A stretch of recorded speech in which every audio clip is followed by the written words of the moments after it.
धर्मपुरी के निवासी मोतीलाल के दो पुत्र थे।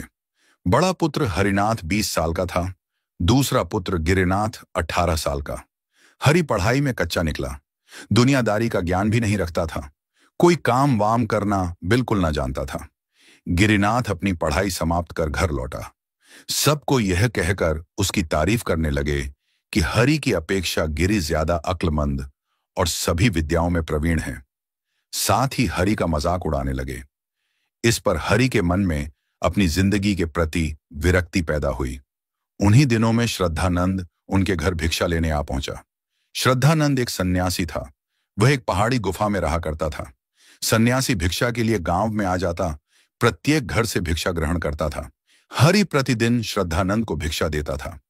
एक दिन श्रद्धानंद को ज्यादा प्रसन्न देख हरि ने पूछा, साधु महाराज, आज आप बहुत प्रसन्न क्यों हैं? श्रद्धानंद ने उत्तर दिया, मैंने सभी चीजों से संन्यास ले लिया है, मेरे लिए चिंता का कारण क्या हो सकता है? हरि के दिमाग में अचानक एक बात सूझ पड़ी। उसके सन्यासी बन जाने पर गांव के लोगों के बीच उसका आदर बढ़ सकता है। यूं सोचकर हरि ने श्रद्धानंद से पूछा, साधु महाराज, मैं भी सन्यासी बनना चाहता हूं, कृपया बता सकते हैं कि मुझे इसके लिए क्या क्या करना होगा? बेटा, तुम 20 साल की इस जवानी में सन्यासी क्यों बनना चाहते हो? यदि फिर भी तुम सन्यास लेना चाहते हो तो आज शाम को तुम मेरी गुफा में आ जाओ, मैं तुम्हें दीक्षा दूंगा, श्रद्धानंद ने कहा। उस दिन संध्या को हरि श्रद्धानंद की गुफा में गया। श्रद्धानंद ने कहा, बेटा, सन्यास का मतलब सब कुछ त्यागना है। अपने माता पिता, संपत्ति तथा यह मेरा है, इस भावना को भी त्यागना होगा। दुनिया के साथ किसी भी प्रकार का बंधन नहीं होना चाहिए। हरि ने सन्यासी के चरणों पर गिरकर कहा, महात्मा, मैं सामान्य व्यक्ति हूं, एक ही साथ इन सब को त्याग नहीं सकता, लेकिन जिंदगी से मेरे मन में विरक्ति पैदा हो गई है। मैं आप ही के पास रहकर आपकी सेवा करते हुए एक एक चीज को त्यागते जाऊंगा। श्रद्धानंद ने सोचकर कहा, इसके लिए एक उपाय है, सीढ़ी दर सीढ़ी संन्यास लेने का उपाय मैं जानता हूं। कहो, तुम अब किस चीज से संन्यास लेना चाहते हो? महात्मा, घर के प्रति मेरे मन में जरा भी मोह ममता नहीं है, इसलिए मैं सबसे पहले अपने घर से संन्यास लूंगा, हरि ने उत्तर दिया। तब तो तुम आज से गृह सन्यासी हो, आज से तुम मेरे ही साथ रहो, श्रद्धानंद ने कहा। हरि के घर न लौटने पर मोतीलाल के घर के लोग घबरा गए। दूसरे दिन श्रद्धानंद उनके घर भिक्षा लेने पहुंचा। तब बताया कि हरि पहाड़ी गुफा में सुखपूर्वक है। सारी बातें सुनकर मोतीलाल ने सन्यासी से पूछा, हमने उसे किस बात की कमी की? वह क्यों सन्यासी बनना चाहता है? न मालूम क्यों तुम्हारा लड़का जीवन से विरक्त है। मैं कह नहीं सकता कि यह वैराग्य आखिर तक बना रहेगा या नहीं। यदि इस वक्त तुम लोग आकर बुलाओगे तब भी वह घर ना लौटेगा, लेकिन बराबर तुम लोगों के दिखाई देते रहने से उसका दिल बदल सकता है। यूं समझाकर श्रद्धानंद लौट आया। इसके बाद मोतीलाल सब परिवार हरि को देखने गया। माता पिता तथा छोटे भाई ने आंखों में आंसू भरकर गिड़गिड़ाया, फिर भी उसने घर लौटने से इनकार कर दिया। हरि को जमीन पर लेटते देख मोतीलाल का दिल कचोट उठा। उसने एक मुलायम गद्दा गुफा में भिजवा दिया। श्रद्धानंद जो खाना खाता था वह खाना हरि न खा सकेगा। यूं सोचकर हरि की माता ने नौकर के द्वारा अच्छे अच्छे व्यंजन अपने पुत्र के पास भेजना शुरू किया। हरि के बिस्तर के खोल बदलने के लिए अक्सर एक धोबी आया जाया करता था।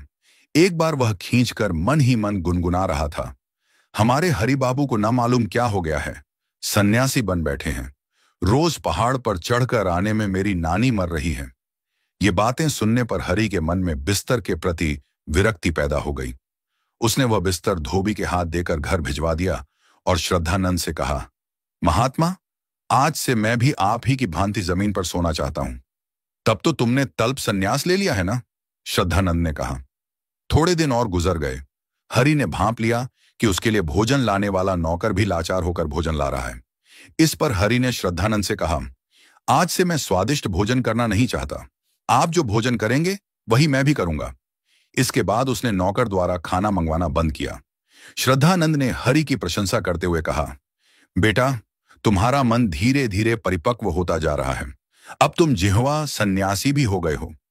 सन्यासी की बातें सुन हरि बड़ा खुश हुआ। अपने पुत्र की विरक्ति बढ़ते देख मोतीलाल ने हरि को घर ले जाने का प्रयत्न किया, लेकिन हरि ने ना माना।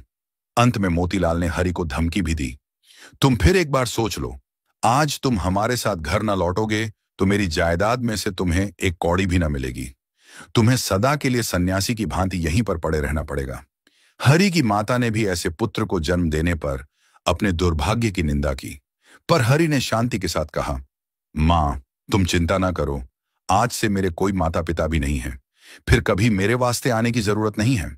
फिर क्या था, मोतीलाल तथा उसकी पत्नी दुखी हो वहां से चले गए। इसके बाद हरि ने श्रद्धानंद के पास जाकर सारी बातें कह सुनाई। बेटा, तुम इस क्षण से बंधु सन्यासी भी हो गए हो, तुम शीघ्र ही पूर्ण रूप से सन्यासी बन सकोगे, श्रद्धानंद ने कहा। थोड़े दिन बीत गए।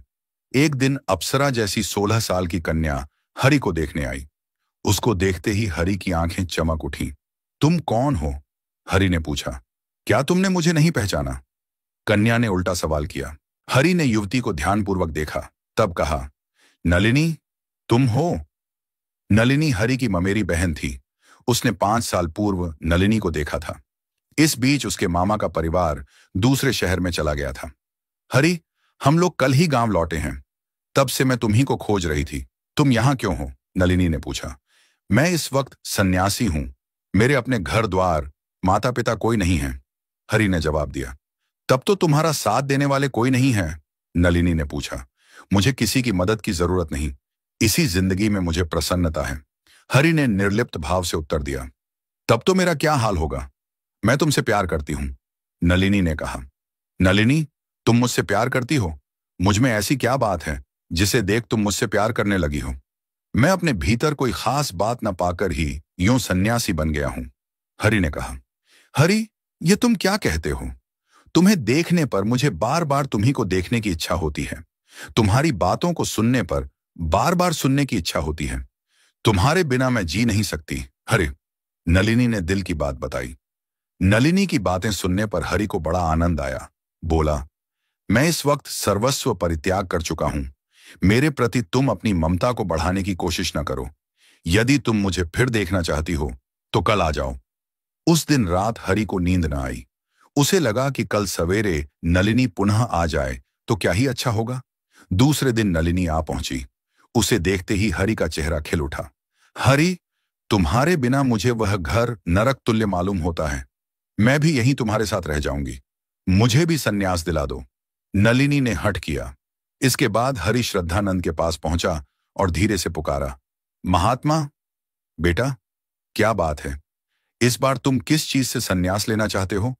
श्रद्धानंद ने निश्चल भाव से पूछा। महात्मा, इस बार मैं सन्यास से सन्यास लेना चाहता हूं, हरि ने कहा।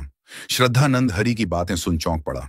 इसके बाद सारा वृत्तांत हरि के मुंह से सुनकर बोला, अच्छी बात है बेटा, जाओ। आज तक तुम्हारे प्रति कोई विशेष अनुरक्ति दिखाने वाला न था, इसलिए जीवन के प्रति तुम्हारे मन में विरक्ति पैदा हो गई थी। तुम्हारे साथ प्यार करने वाली एक युवती की बातों ने तुमको यथा प्रकार एक मानव बनाया। तुम सुखी रहो और तुम्हारे साथ प्यार करने वाली युवती को भी सुखी रखो। हरि ने श्रद्धानंद के चरणों पर गिरकर प्रणाम किया और उनके आशीर्वाद लेकर नलिनी के साथ अपने घर लौटा।